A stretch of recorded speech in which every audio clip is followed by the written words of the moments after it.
शांताकारं भुजगशयनं पद्मनाभं सुरेशं विश्वाधारं गगनसदृशं मेघवर्णशुभांगं लक्ष्मीकान्तं कमलनयनं योगिभिर्ध्यानगम्यं वन्दे विष्णु भवभयहरं सर्वलोकैकनाथम।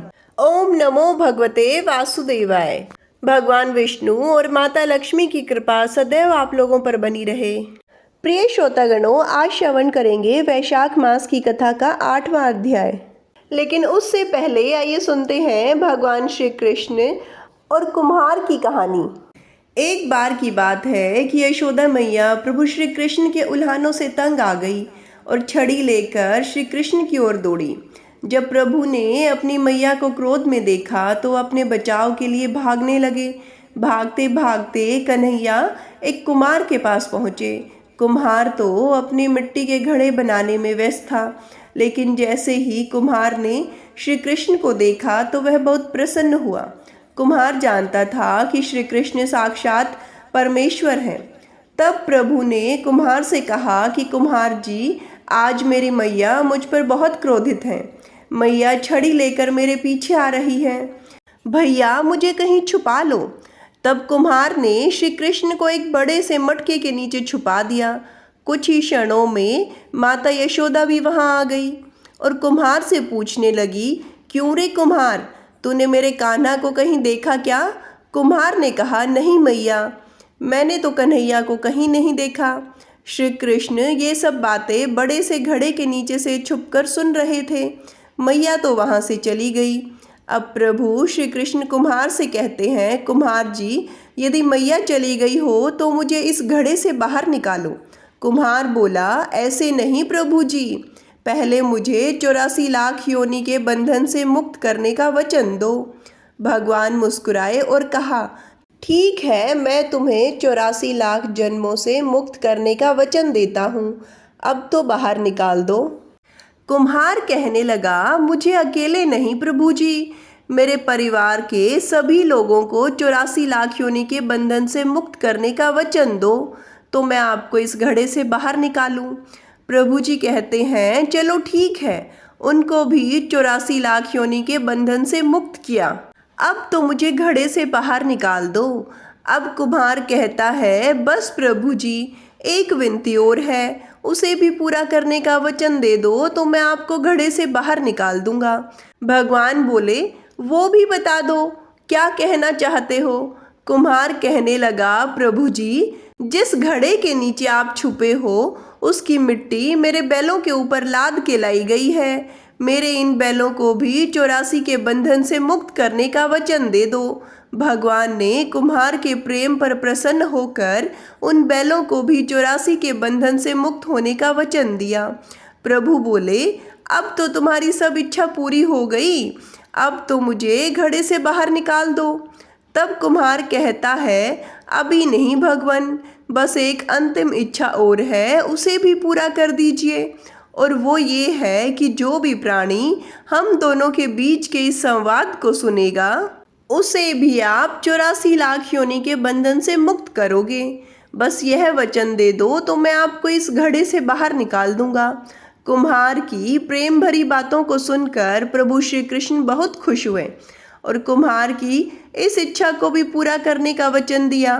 फिर कुम्हार ने बाल श्री कृष्ण को घड़े से बाहर निकाल दिया, उनके चरणों में साष्टांग प्रणाम किया, प्रभु जी के चरण धोए और चरणामृत पिया, अपनी पूरी झोपड़ी में चरणामृत का छिड़काव किया और प्रभु जी के गले लगकर इतना रोए कि प्रभु में ही लीन हो गए।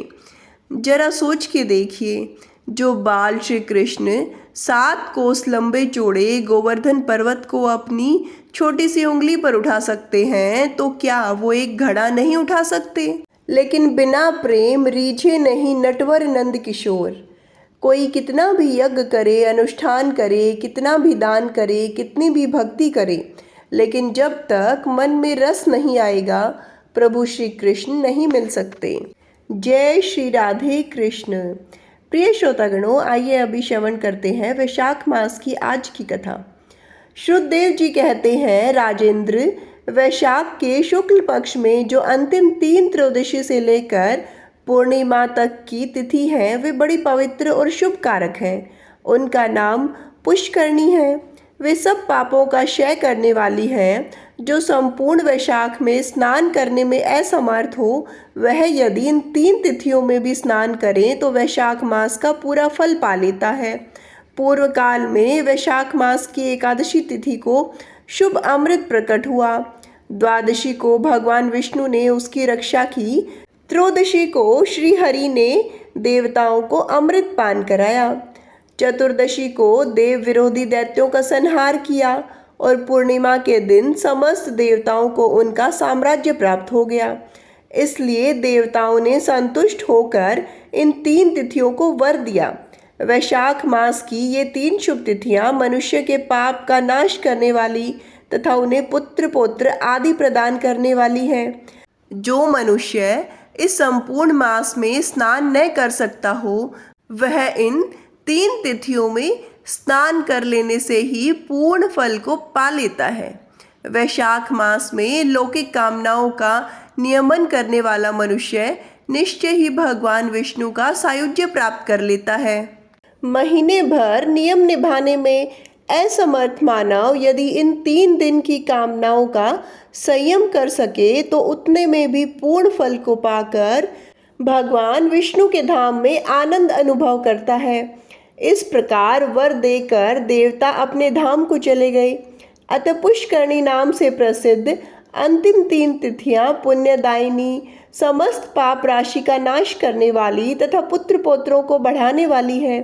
जो वैशाख मास में अंतिम 3 दिन गीता का पाठ करता है, उसे प्रतिदिन अश्वमेघ यज्ञ का फल मिलता है।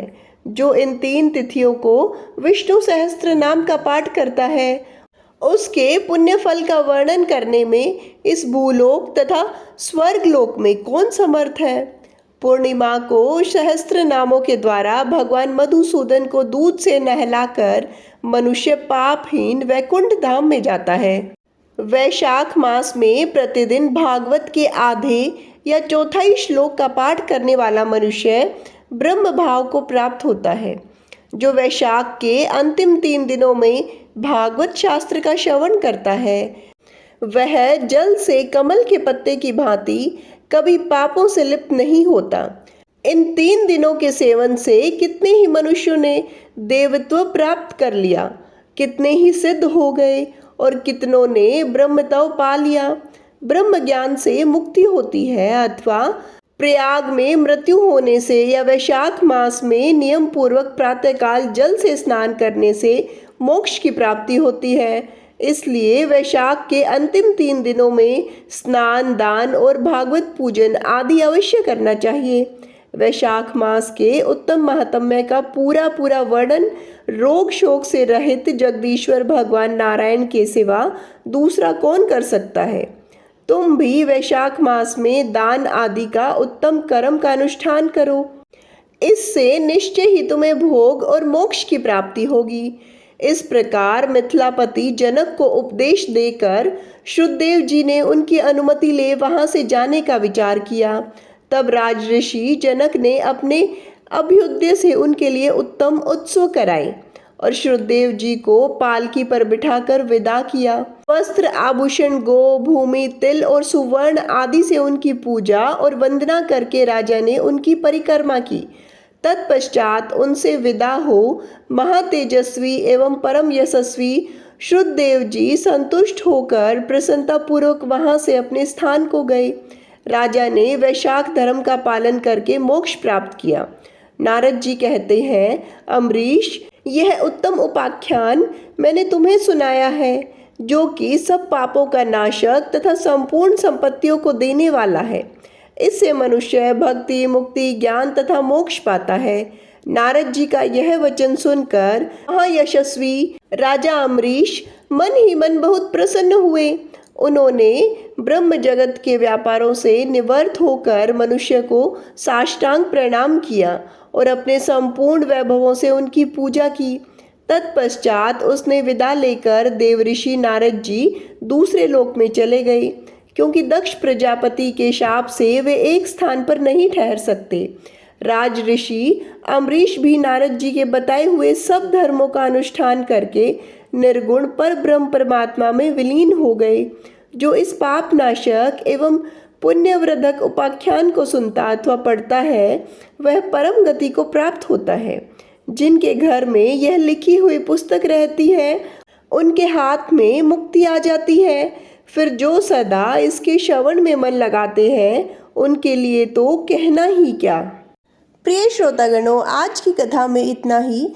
आगे की कथा सुनने के लिए जुड़े रहिए हमारे चैनल हमारी संस्कृति हमारे संस्कार से। धन्यवाद।